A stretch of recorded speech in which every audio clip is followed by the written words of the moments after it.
Okay. Let me know.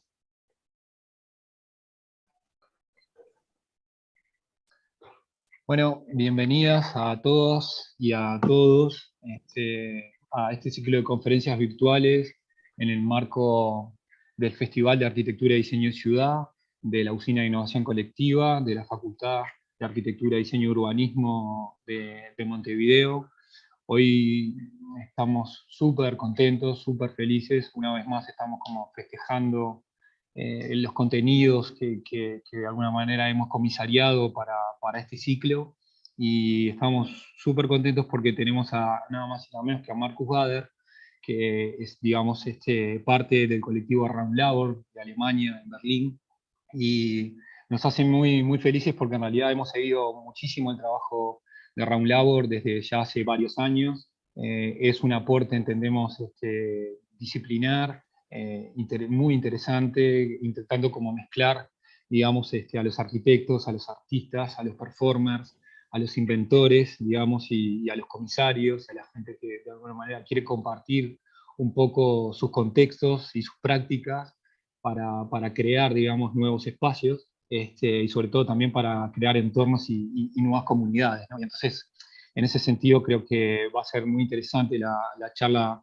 de Raumlabor, que sabemos de antemano que hay muchos estudiantes, y en todo caso también todo el cuerpo docente de la facultad, que estaba esperando a Marcus y que estaba esperando el trabajo de Raumlabor para poder conocerlo. Marcus, ahora en la previa, nos contaba un poco el interés un poco por conversar después de su conferencia, de poder intercambiar, digamos, algunas ideas sobre lo que nos va a plantear. Y en realidad creo que Raumlabor, y lo cuento muy sintéticamente, es un colectivo que tiene 9 miembros, con experiencias, digamos, compartidas en arquitectura.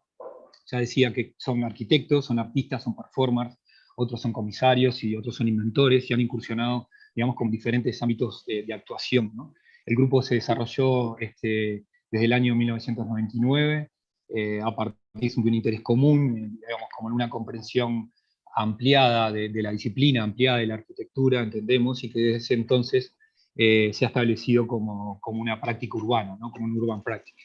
El método de trabajo de Raumlabor es situacional, digamos, y orientado a la acción, con un enfoque en la producción colaborativa del espacio, y como un proceso abierto, digamos, e imparcial.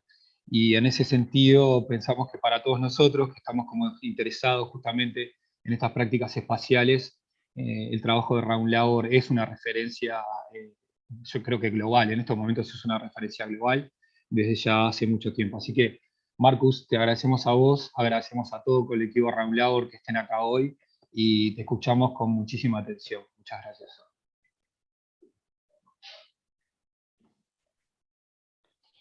Thank you very much, Sergio, for this fantastic and very flattering introduction. I'm very, very happy to be finally able to really contribute to your conference. I was able to see a few snapshots of where some of the people that are maybe now listening actually are. And it would be fantastic to be there in person too, but I'm also happy that we can have this digital means of being in touch.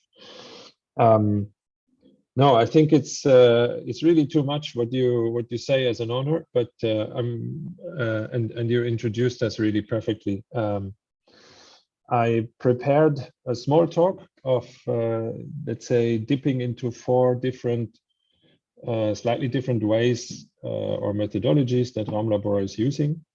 And I want to, just not show them as a sort of perfect example, but more as, as things from our working desk, from our archives to put out to discuss.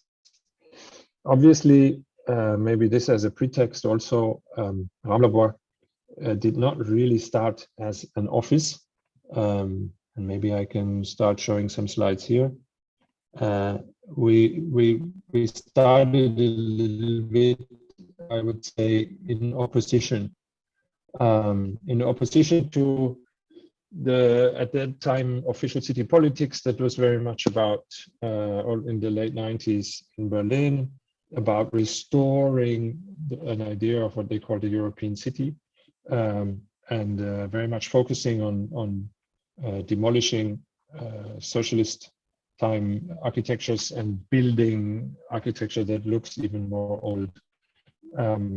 So this was a time when some of us came together, and then Raumlabor really emerged over the years, finding out that working in these in-betweens, working with uncertainties, working with certain immediacies is very interesting to us. And that sort of changing perspective and changing the attitude that you work is quite always inspiring. Maybe this is an okay pretext for us. We are really a group of 9 architects in the center, but it would not work without, I think all in all, we're more or less a fluid group of 20 to 30 people, depending on the situation that we work in. That are, and I'm super happy that we have this field of friends and close people that we can collaborate with. Raumlabor, as you said, is based in Berlin, but many of our projects are not in Berlin. As you can see here, this one was in New York. And I would like to start with, let's say, 4 small glimpses of, or let's say, put out a couple of terms that we can use to discuss, or we can just put them in the back of our heads. It's not a manifesto, but it's more, let's say, a beginning of a conversation. And of course, our projects are not linearly using these terms or terminologies. It's a beautiful way of post-rationalizing and trying to discuss what comes out of these slightly open-ended processes that we develop in our work. Okay, public space seems to be an interesting term. We all seem to know what it is. I just came through a few public spaces today that look like beautifully arranged, nicely full of concrete, very well prepared for traffic.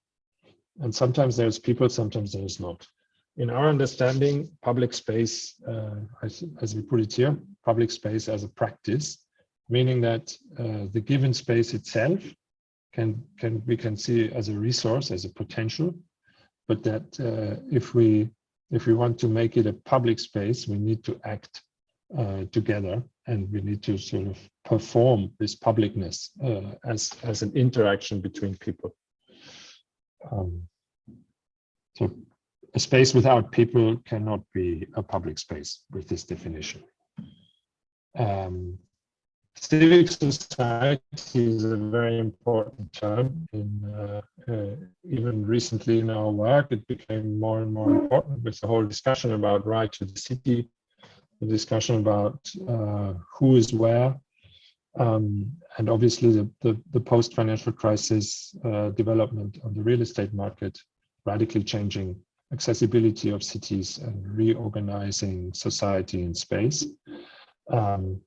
In this context, civic society and the common good have become more and more important terms, and not only, let's say, abstract concepts, but really forms of, or terms that many people associate to and that they can use to work together and to do things together.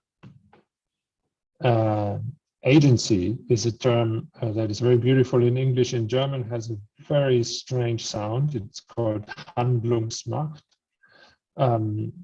It means that, well, basically for me, it's connected to the question of emancipation, of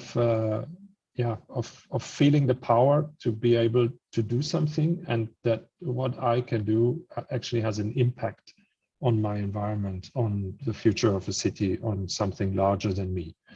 And many of our projects try to incorporate that in some way or the other. And the crucial question, who does what, for whom, and why, is always very helpful.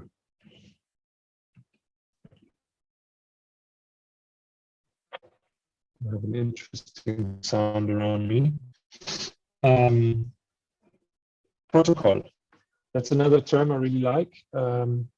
It means that, for me, it means that if we have a programmatic description of a space, let's say a marketplace, a cinema, a train station, a bus stop, we immediately know that there is a set of behaviors that is kind of included in that term. And I'm interested, or we are interested in our work to work on spaces that are sort of extending the protocols that we know already. As we know, with the climate change and the many challenges of humanity and the planet at hand, it is really about not reproducing the same patterns over and over again, but it's about finding ways to do different. And in that sense, protocol can be comforting, but also, I think, an interesting tool as a term to go beyond where we are. So that's 4 terms, and now there will be 4 jumps into, let's say, the work or the projects that we're doing. In fact, I think this is one of the changes that is happening in Raumlabor at the moment. While I would say for the first phase in Raumlabor, everything was nearly extremely temporary and ephemeral. We were working with the term of what's the real utopia. We are now involved in 2 more long-term processes. Also in response to, let's say, the changing qualities of the discussion around and the availability of space, or let's say that the change of the struggle in society. But projects first. Fountain House is a project around a common resource that happened in 2014 in Montreal. We were able to produce it in close collaboration and intense support by the local Goethe Institute, which is very unusual for such a cultural agency to support such a huge project. Montreal is a city next to a huge amount of water.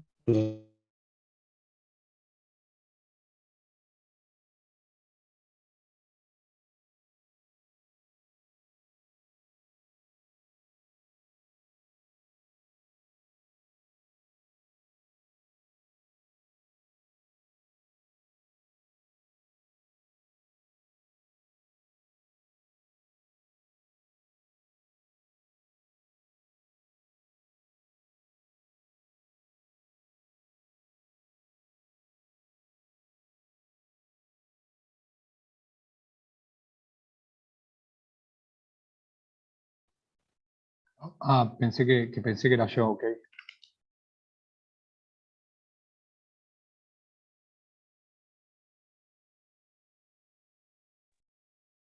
Sí, creo que se le cortó la conexión. Okay. Esperemos que se reinicie.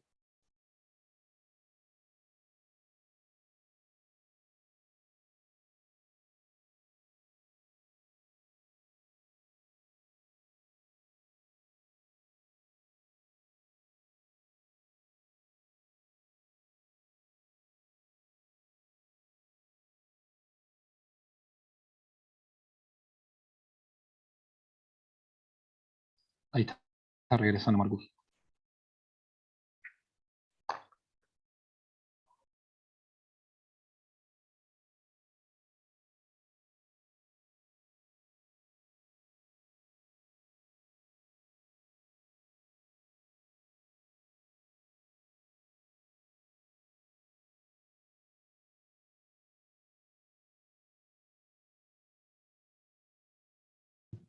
So can you see me in here? Can you see that?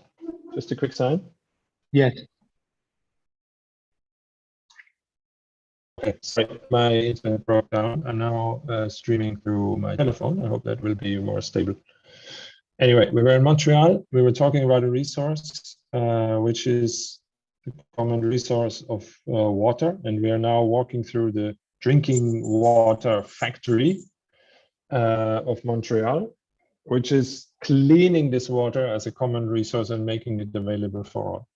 The amazing quality of the city of Montreal is that they make this resource available for everybody for free. There's no taxing. And there has even been a discussion in the city and a vote to not tax water, with the argument that well-off people can still fill their pools, but poor people don't get limited access to water if it costs something, which is very interesting from a European perspective, because in Europe, I think there's no country or no city that I know of that is giving out water for free. And we're even in the process of, let's say, renegotiating this accessibility of resource. Second experience in Montreal was a huge wave of public protest surrounding or initiated by the question of student taxes by a slightly neoliberal government. And what you see here, this kind of casserole movement, people meeting in the corner of the streets and then gathering in huge demonstrations every night, really show the power of, let's say, the civic society claiming the streets and turning them into a political space. And somehow these two inspirations I took into a project that wants to, let's say, offer this idea of the water as a common good in a generous way. I'm seeing signals that the internet is not stable, but please tell me if you can't hear me well. And we worked on, let's say, from a design perspective, on a space that is unusual, that is not, let's say, determined by a protocol, and that celebrates this availability of water for free for everyone. And that is then appearing by surprise, more or less, in the center of the city. And you see this pavilion structure, which we call the Fountain House. It's basically, it tries to be really a fantastic space where when you enter, there is an intense atmosphere of you found the right place, but you don't know what to do. Where there's just water dropping from through a hole in the roof. I'm not sure if you can hear the sounds. And people can just pragmatically refill their bottles or drink the water. But in fact, we also had some fog appearing every now and then, and try to give this space something like quite strong atmosphere, with its cylindrical setup, round opening in the center, And what I really liked about it is that I would say the quality of space was immediately captured by a passerby audience. It's one of the few spaces where I would say it really works without a program. It works without an activation, but just through, let's say, these atmospheric gestures, strong sound, the generosity of the availability of water, let's say a surprise and also the sensual quality of a cloud appearing every now and then, made it really worth stopping off the street, knowing that the street is a central shopping area where there's a lot of movement, fluctuation, and most of the spaces where you can be in a good quality are commercial spaces where you can have a coffee or something else. We were also interested in, this was actually quite a big design issue for me, how can this space meet its surroundings? And we came up with this idea that it would be a sort of living facade. And we were super happy to find some experimental gardeners actually that would work with us on really constructing this facade with vertical earth that is filled with only with humus, that rich earth, but also with a lot of seeds, and also, as you can see, mycelium. So things will appear over time on the surface. And what we also like is to, as I said, the public space is a practice to put discussions about the city, about city making, urban practice, what we do into these open spaces, so that they are even more accessible than what we're doing now in the conference room or in the sort of beautiful frame. Second, House of Time. This is the project that was happening in Bruges, in Brugge, in Belgium, where we were invited for the triennial, an art context, to work with, let's say, with a group of vulnerable youngsters on a specific site. It took a while of preparation to find the site and to be able to finally kick off. And what happened then is that we collaborated for about 18 months with this group of vulnerable youngsters on a site that is just on the corner of this super historic city that you can see here a little bit. For those who know Bruges, it's a city known for, for its amazing medieval preserved inner city, and it's a huge attractor for tourism. So the more than 100,000 people living there feel like they're living in an open museum. And we were super interested in creating working on let's say, the presence and the importance of being together, and also from this term agency, the importance of, if we are together, that we can also create something. So what I'm showing here is not, let's say, what we did over the whole 18 months.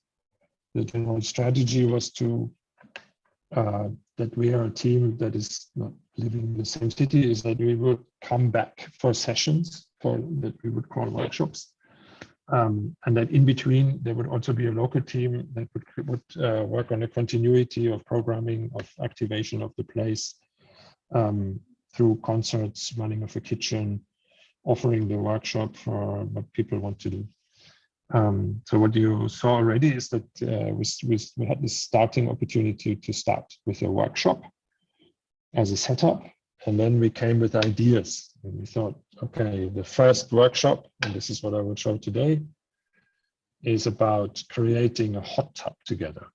How is that? Like in a city where there's a lot of rain and it's quite cool, and being outside is not always very comfortable. Having a hot tub together that can fit easily 20 people sounds like a good promise, we thought. And here you see our team with some of the youngsters. After the first presentation and discussion, to really start working on this production of the hot tub. Here you can see the firing oven that is going to heat the water, some parts under construction. In the later process, we also developed the programs together with the youngsters. We also co-designed with a workshop with model making and drawing. But we thought for this first week, it's super important that we all have this feeling together that we can achieve something, and that the space that was always cold and a little bit miserable, you can take away this bodily experience of something extremely generous. And I think with the construction of this hot tub, that is even fantastic when it rains. We sort of arrived there. Further elements were produced are a roof, a lot of furniture, a long table. A kitchen was very important also, where cooking and collective eating takes place. We built a pizza oven that is mobile. The youngsters really wanted a tree house as a sort of retreat, and so on and so on. And what I think is interesting about this is not only the sense of production and of agency, but also that it was possible for us to enter a sort of open-ended process together with the triennial and the youngsters to say we have this amount of time and there will be a transformation of the site, but where exactly it will go will be decided and developed together, and there won't be an artistic or architectural superimposed plan at the beginning, and then we just tick the boxes once we reach the individual steps. I think this was also a very great, let's say, condition of our work to be able to do that. The next aspect of our work I want to show is it's titled Kitchen Monument. This is probably quite well known because it's been our first, let's say, international traveler, but also it was a discovery for us that you can have these architectures that are quasi immediate, that can really pop up in a space and transform an existing urban situation into something radically different. What I also think is interesting, again, is that these spaces tend to not have a strict protocol, but a quite charming and soft appearance, and that this curiosity that they raise can be translated quite often into a very positive and, let's say, collaborative social energy and dynamics. Here we see Kitchen Monument, an inflatable piece in Liverpool, in a street that is marked for demolition. And I think for me this is quite a touching appearance of Kitchen Monument, and it's probably in its most dramatic way. Liverpool has areas, as I said, demarked for demolition, and they call it housing market renewal scheme, which means that it's not about making lives better for the people, but the focus of the, let's say, urban renewal policy is to make the city better for the market, and the people are just sort of an element in that equation. So these houses will be demolished, and the people that lived in these houses have to they get some money for the house, and then they have to rebuy a new house and take up a new mortgage, or move somewhere else. And to kind of, this is of course a very dramatic struggle, as you can imagine, and to be able to offer a space of togetherness and of, in a way, saying bye-bye in this procedure, but also sensing a collective body, Kitchen Monument could offer. And for those interested, Liverpool does a very fantastic work by Jan van Heeswijk, together with a local community called Home Baked, around a bakery that then became a community hub, that then turned into, let's say, a collective community land trust, and so on. So I think this is a really interesting work to look at. This is the other, let's say, element, or let's say the other end of the line. This is to be temporary and to create moments that can maybe spark processes. Kitchen Monument is too fragile and too, too intense in the care that it needs to be really inhabiting the space for a long time. But a moment is, in fact, can be fantastic as a memory, as a starter for something, as, again, in terms of agency, as an inhabitation of a space that you always pass by and that you feel is not good for anything. And a little bit of, let's say, in a simple way, like an inflated plastic bag, suddenly it becomes a dinner space, a congress space, a cinema space, a space of togetherness, a space of happy memories, and of intense feelings. And this is, I think, what this kind of architecture can bring. And maybe with these memories, you can take away something about this potential transformative energies, that if it's so easy to have this up and do it, maybe something else would also be able. And if it's good to be together in this kind of odd space, still outside, just a little bit of glittering plastic around you, maybe you don't need so much to start doing something. And here's the last project I want to share. It's called Floating University. And as I said in the beginning, it's really part of a new, let's say, way of working. What you see, to give you a rough overview, Floating University started to exist in 2018. It began as an idea, maybe between 2012 and 15, 16. And then it started to be prepared, organized, funded. Coalitions were built, negotiations were made over the years so that it could open in 2018.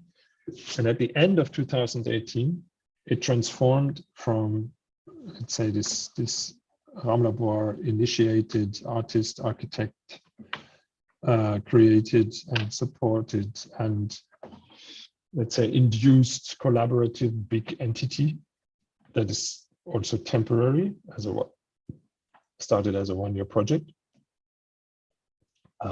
It transformed into a self-driven, self-run, collective and space. So now when you want to get in touch with Floating, you can talk to Floating Association. And it's an association of 40 members that are being floating and that are also making floating and taking care of floating and transform floating, discuss floating, live floating in a way. Floating for me has become sort of a very warm term and name for something I really care for and like. But what is this that we saw as a drawing? Floating as a place is, you see this kind of blue dot in the center of the image, the aerial photograph.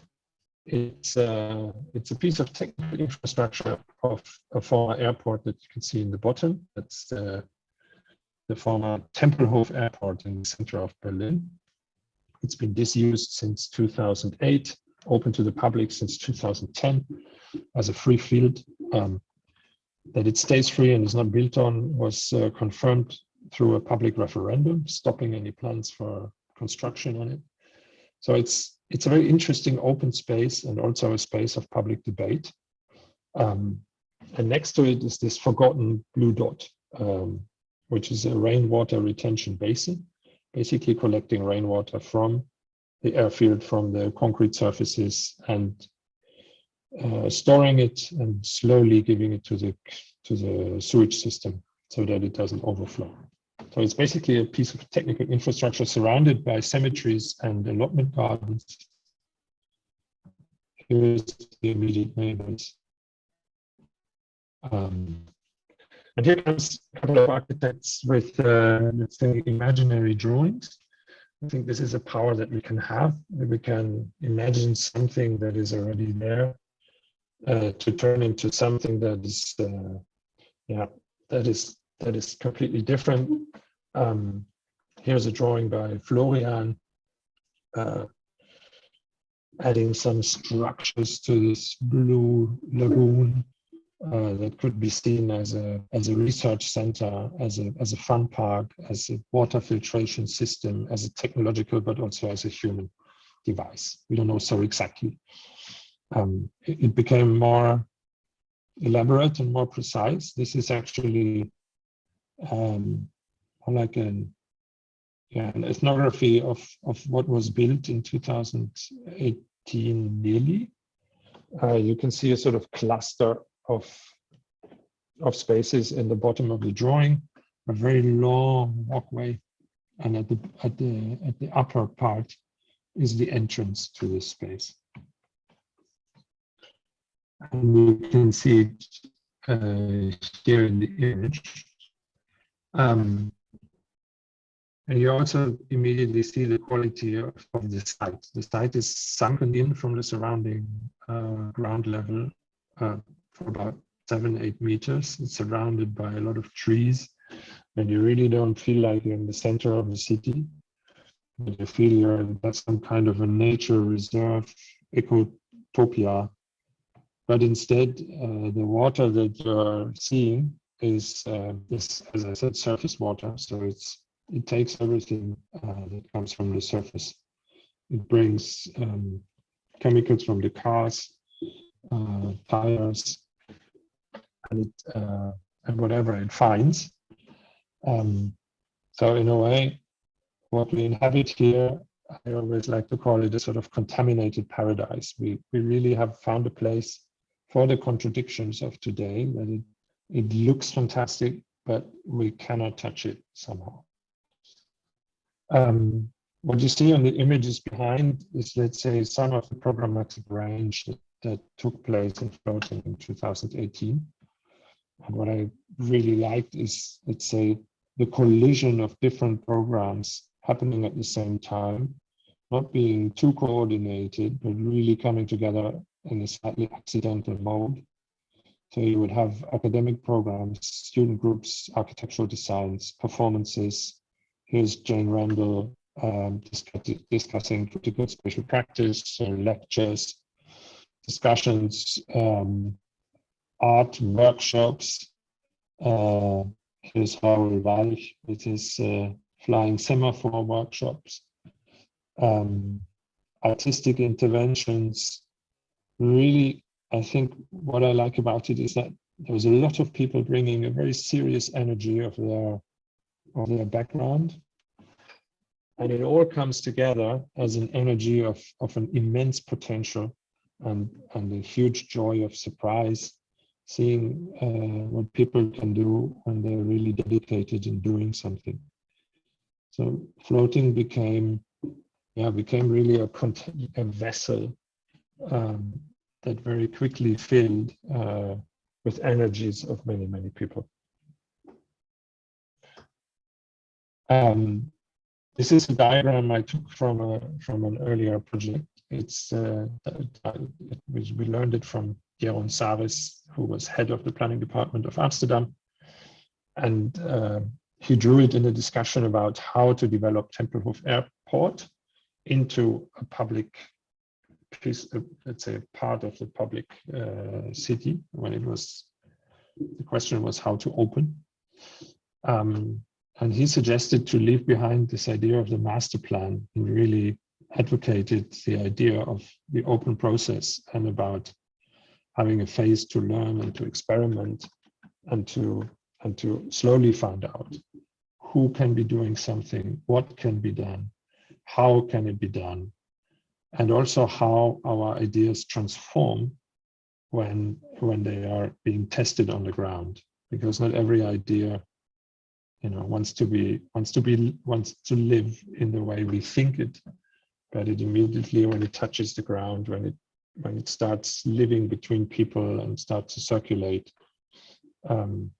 it grows into something else. It merges with other dynamics, and things start to live and change.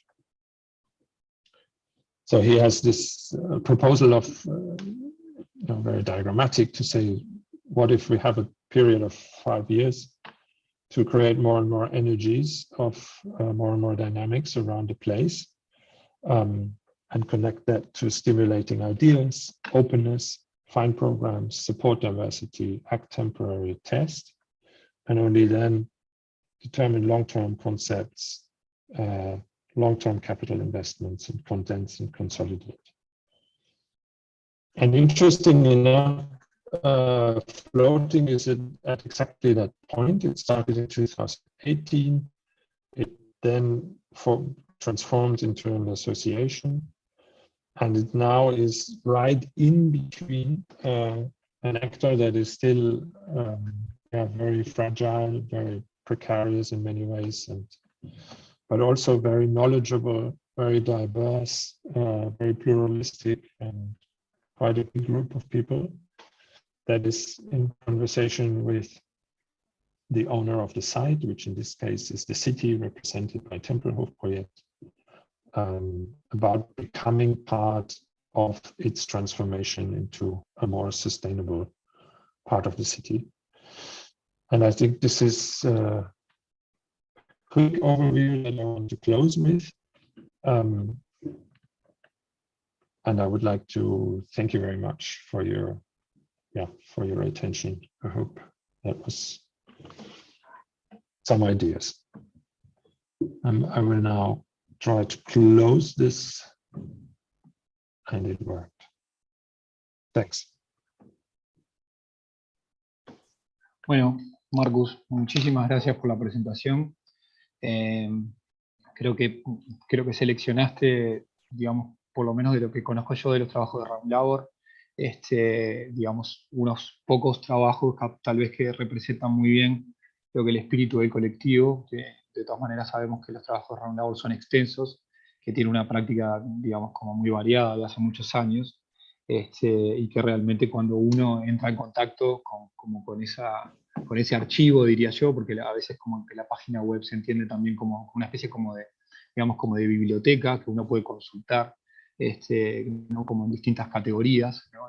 Y que hay como esferas de tipo de trabajo, de tipos de prácticas que juntan, digamos, como distintos saberes a veces.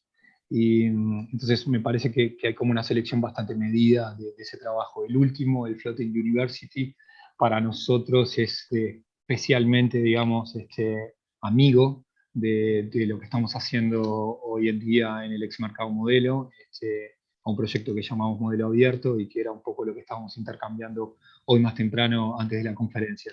Intentar, digamos, generar un lugar que tomando como ciertos riesgos, que digamos, con bastante incertidumbres, pero manejando, digamos, ese tipo de experimentaciones, podamos lograr, digamos, generar como una energía, como decías vos, en un espacio o en un ambiente que se convierte como en algo poderoso, ¿no? Y que finalmente, digamos, esto que comentabas como el actor, que por lo menos en cierto momento maneja, digamos, como mucho, o crea un lugar que está atravesado por mucho conocimiento, que es realista, digamos, que en cierto sentido está ligado a un contexto y que puede dialogar con ese contexto como de diversas formas, pero para hacer eso debe convocar a muchísimas personas a intentar entenderse en ese espacio y a buscar cómo negociar, digamos, para poder encontrar, digamos, como esos lugares de creación, ¿no? Y esto a mí me da la sensación que es bien diferente a aquellas posiciones que seguramente pasan en las escuelas europeas, pero también en las latinoamericanas, donde parecería que la gente a los proyectos llega luego de que se piensan, luego de que se proyectan y luego de que se inauguran, ¿no? Y en ese sentido acá parecería que estamos como al revés, ¿no? Por lo menos intentando que las personas lleguen antes de que las cosas estén como, digamos, definidas, ¿no? Y entonces que las empezamos a definir entre todos los actores que estamos intentando crear ese lugar, ¿no? Y eso parece posicionarnos como, por lo menos, saltar de algún lado en el cual estábamos hace algunos años, o hace muchísimos años, en el siglo XX, del proyecto más moderno digamos, como de la creación del espacio, o inclusive de la idea de proyecto, en este caso de arquitectura o un proyecto de diseño, ¿no? Entonces, un poco la pregunta vendría a ser cómo llegan esas personas a los proyectos de ustedes, o sea, si realmente digamos, como esa red de actores, cómo empiezan a construir eso, cómo les está llegando y cuál es el interés un poco de la búsqueda, o si ustedes van a la búsqueda como de esas redes, digamos.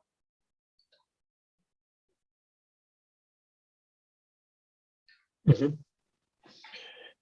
Thank you very much for this question. I think in relation to Usina, another, let's say, project or process that we're involved in would have been interesting to look at. It's House of Statistics in Berlin, which is a transformation of a former office block, very central, into a space for mixed civic use. Because House der Statistik started as a claim by a group of artists putting up a poster saying this could be a space for us and other people interested in common good. And this, let's say, this initiative started a dynamics and a discussion in the city that is now formalized into an official collaboration between the civic society represented by Zusammenkunft Berlin EG and 4 bodies of the city. So in that sense, when you ask how do people come to the project, here it was a claim in a, let's say, in a framework of a city with a very rapid changing market, with rising prices and a high pressure on housing areas with gentrification. I would say Floating University had the quite opposite approach. And this is why I briefly described House der Statistik, because there is not a protocol how to do it. Or let's say a simpler method. Floating University really started as, I would say a walk-in sketch. We set it up as a structure with a program, with a functionality, with a kitchen that was collectively run, a small bar. So you can come to a place and it's already there, and you can start imagining where it could go from this kind of simple architecture with simple means, scaffolding, wood, inflatables, on the basis of I can be inside the space. It's not that abstract. But I think you're totally right. It's really about taking architecture out and away from the drawing board, or let's say doing an architecture before the transformation, in the sense of floating, opening up a space that you can feel that there is a question, and that you can become part of discussing it or making it. Like, it's not only discussion with words, but it's also discussion with actions.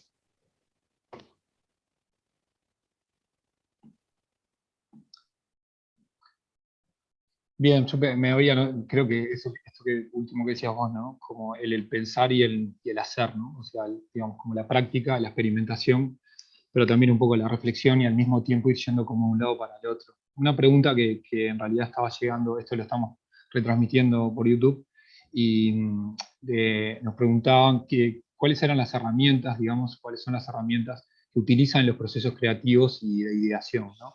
Entiendo las herramientas como más generales, ¿no?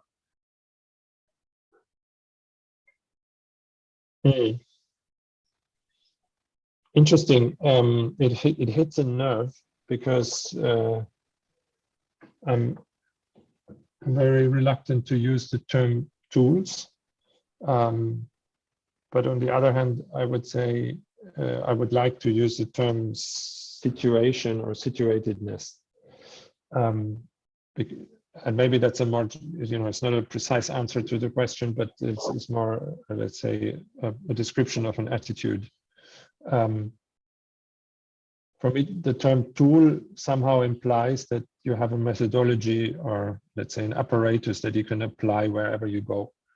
And I think we very quickly learned that every situation, every city, or every place inside a city is very different, that because it relates differently. Like, one place is probably more related to an immediate neighborhood, and you find an active community in the neighborhood that has an interest in being connected and be part of the transformation of the place. And in another moment, you would be in a place where the community is probably that is interested in the place and its transformation is spread out or has a specific need, or. So in that sense, I would say our works are always contextual in a quite radical way, that we don't come with a given, let's say, with a superimposed concept and say this has to go there, but that we try and understand what is there. And this is not only physically, but really who is there around and what are the interests and where could it go. And in that sense, I wouldn't describe this as a tool. No, it's more a question of working with the context and understanding this context in many dimensions. Of course, context is not all. No? And this is why I like to show the drawings of Floating University. It's also, let's say, an architectural imaginary, or yeah, even when you think back of a fountain house, let's say a certain aesthetic repertoire that I think we like to translate from the wealth of what we have at hand in forms and materials, and to recontextualize them in a new way that might be surprising, that might be inviting, that might be challenging. I think what we always have is, I think there is an optimistic undertone in the designs. I would say that it's going to be, that we like humans coming together.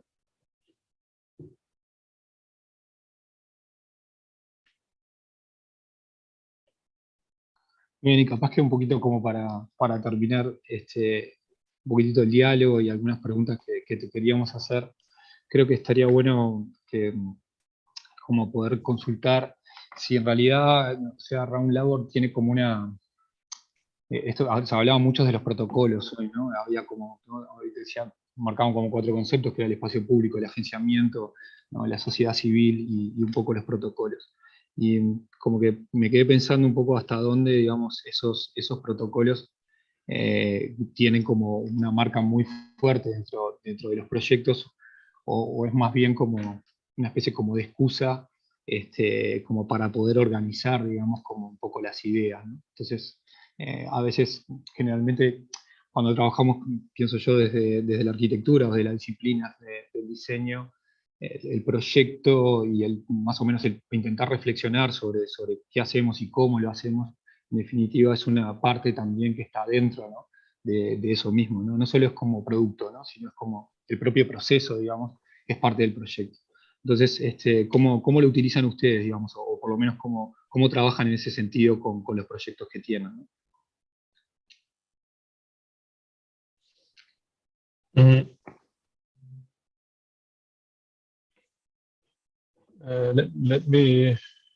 Let me put it this way. I think time is very important for us, or for me. I think that's interesting, and that's probably also different to, let's say, an architectural understanding of designing a building that is then built, photographed, and left to use in a moment of handing over.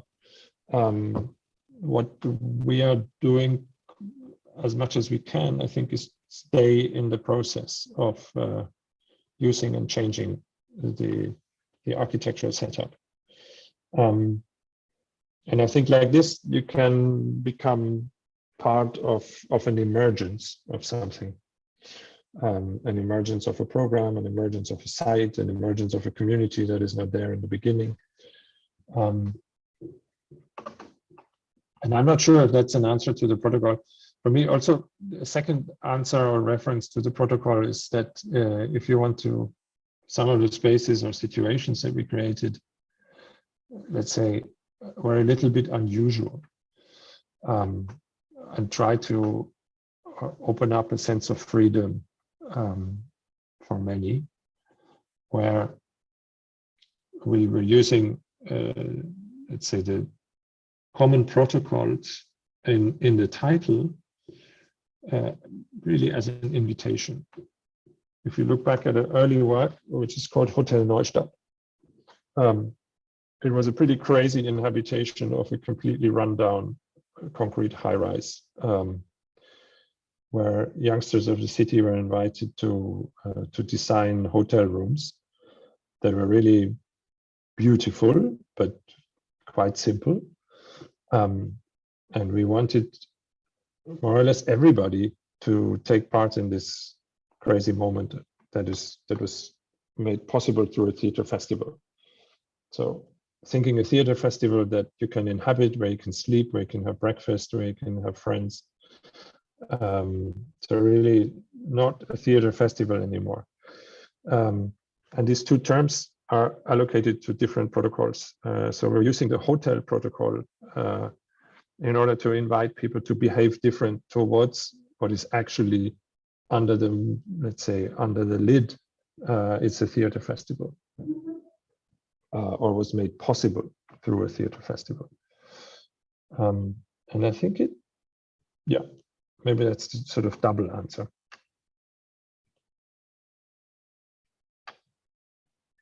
Bien, y otra cosa que un poco nos quedamos pensando es que hoy hablaste muy al principio del espacio público como un recurso, ¿no? Y hoy en la mañana estamos teniendo varios diálogos con varios invitados internacionales que están acá en Montevideo, y justo Mauro Gifurnier, de español, hablaba un poco del mercado como un recurso, ¿no? Como el espacio público, entenderlo como un recurso, ¿no? Y creo que no estamos muy acostumbrados como a eso, ¿no? En realidad pensamos el espacio público como un lugar más bien como de uso, por supuesto, pero digamos que el entenderlo como un recurso implica también abrirlo, ¿no? O desplegarlo como de distintas maneras, ¿no? Y a poder abordarlo, digamos, como de distintas formas, ¿no? Y eso quiere decir también como poder pensarlo, como decías vos, en el tiempo, ¿no? Ese recurso, cómo trabaja en el tiempo, ¿no? Entonces, esto que planteabas vos como del tiempo también como herramienta de proyecto, digamos, como parte de ese protocolo, ¿no? que conversabas, parece como posicionarnos como en otro lugar, ¿no? Por lo menos para el devenir de la ciudad. Si entendemos que algunos espacios de la ciudad realmente son recursos y no, digamos, como otros tipos de situaciones a las cuales estamos un poquito más acostumbrados, ¿no? Entonces, me parece que esa idea podría llegar a abrir la posibilidad de empezar a entender la ciudad, digamos, como en esas condiciones, y poder como, no planificar, pero por lo menos intentar integrar, digamos, los recursos de la ciudad a los cuales creo que los estamos como descubriendo, ¿no? Y para eso necesitamos, digamos, como de esa convocatoria que decíamos, de como diversos actores, ¿no? Como distintos niveles como de acercamiento, ¿no? Para poder manipular aquello. Entonces, agradezco muchísimo la charla, el poder compartir con ustedes y contigo y con el colectivo Raumlabor un rato de conversación. Para nosotros eso es algo increíble, es como, digamos, como el placer de las cosas de poder armar un festival y de poder trabajar también en un ámbito universitario como la Facultad de Arquitectura de Montevideo. Y la última pregunta sería ¿cuándo vienen a Montevideo? Porque sabemos que sería como lindo poder como encontrarnos acá y poder hacer cosas juntos, ¿no? Y poder tener una conversación un poco en ese sentido también como más cercana. Dejamos abierta, creo que esa pregunta, ojalá sea pronto. Mandamos un abrazo grande. Muchas gracias, Marcus, por tu tiempo, por tu generosidad y por las ideas, sobre todo por las ideas. ¿Ah? Gracias.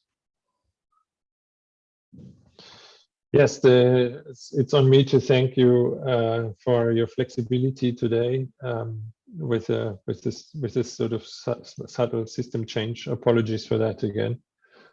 Thank you for making it possible to still happen at another moment.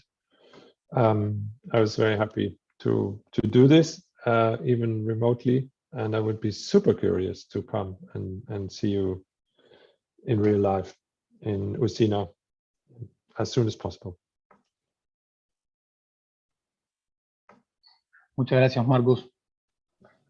Saludos. Gracias. Thank you.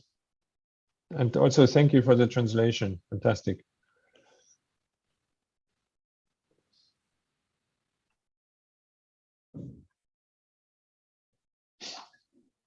Chao. Ciao.